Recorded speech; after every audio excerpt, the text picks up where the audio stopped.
The fifth and final solid design principle I'd like to demonstrate is the single responsibility principle. The single responsibility principle says a class should have responsibility over a single part of the functionality provided by the software, and the responsibility should be entirely encapsulated by the class.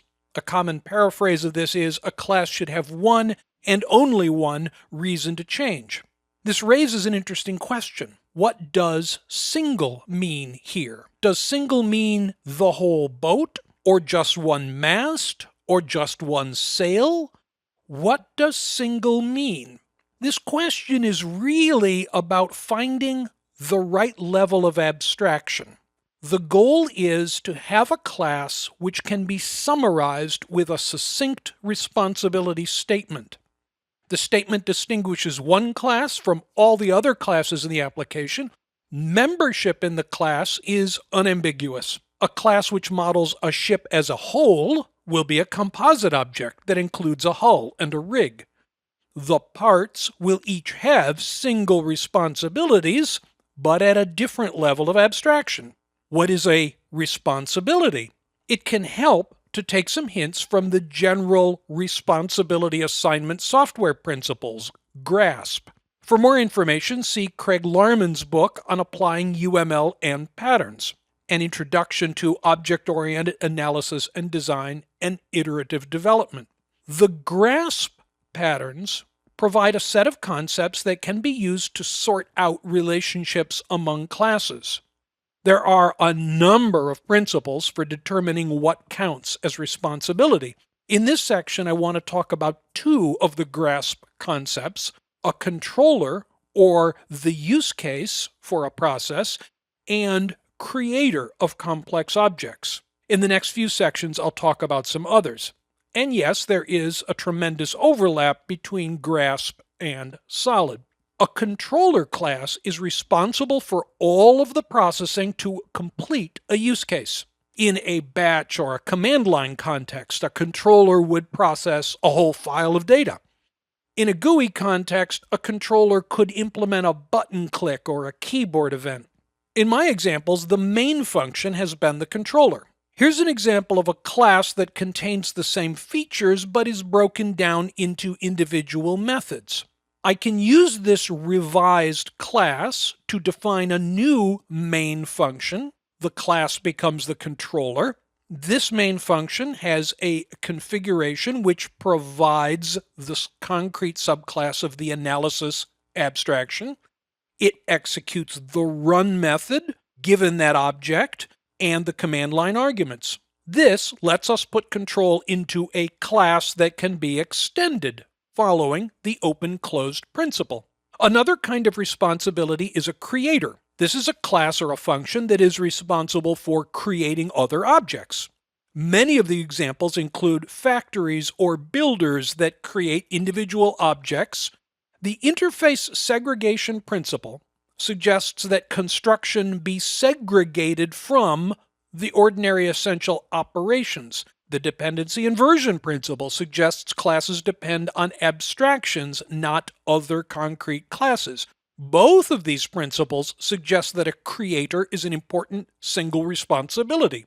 The solid single responsibility principle suggests classes be focused, which leads us to ask, what does single really mean? The hardest part of any design is locating an appropriate level of abstraction. The General Responsibility Assignment Software Principles provides a way to identify a single responsibility for a class or a module. Controllers and creators are two ways to define single responsibilities.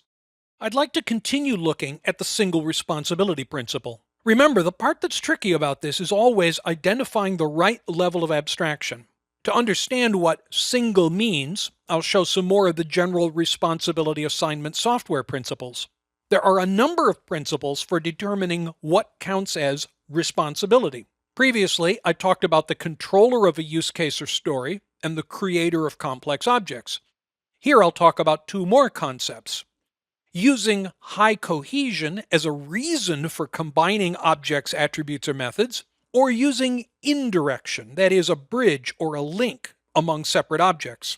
In the next section, I'll talk about the remaining principles. The idea of high cohesion is a way to look at combining features. It may be more cohesive to make a single class which is responsible for closely related features.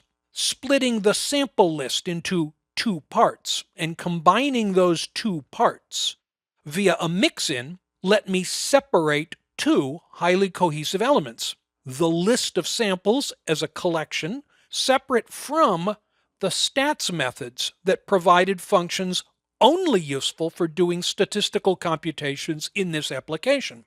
This let the separate correlation and regression classes depend on the sample list combination of both list and mixed-in statistical methods.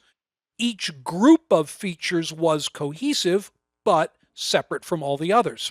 While it's often clear that some elements of a class are cohesive, a poor choice of abstractions can lead to problems. It can be challenging to locate the boundaries that define cohesive. Sometimes it feels like splitting hairs. My example of this is the distinction between computing a correlation, which is pretty common, and computing a linear regression, which is less common and only applies to highly correlated variables, where we have reason to believe the relationship might be linear. These are different use cases, and perhaps they should be distinct classes, but they're so closely related, maybe they should be one class.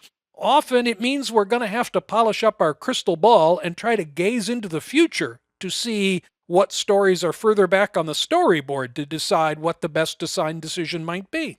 The GRASP indirection responsibility can help us handle relationships among objects.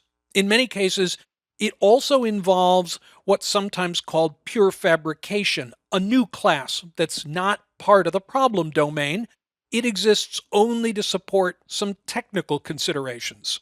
My example of indirection in this application is the file access layer. It's a class that provides a uniform interface for different file formats, but it's really not part of the problem domain. The problem domain is concerned with persistent data, not really files per se. A database could also work. In my example, the reader is an indirection between file formats and lists of sample objects. Here's a potential design for an abstract reader class. Here's a revision to the reader class that makes it a subclass of the abstract base class called reader base. Is this level of formality necessary? Well, not in Python. It doesn't seem to be helpful. But what can be helpful is noting the GRASP responsibility, that this indirection helps separate processing from persistence. When indirection is part of a design, then the dependency inversion principle will also be important. In this example, building a reader object requires decomposing the file into rows and building sample objects from those rows. It's generally a bad idea to have a dependency that requires modifying the code. We'd rather be dependent on an abstract interface and provide the classes as a runtime configuration.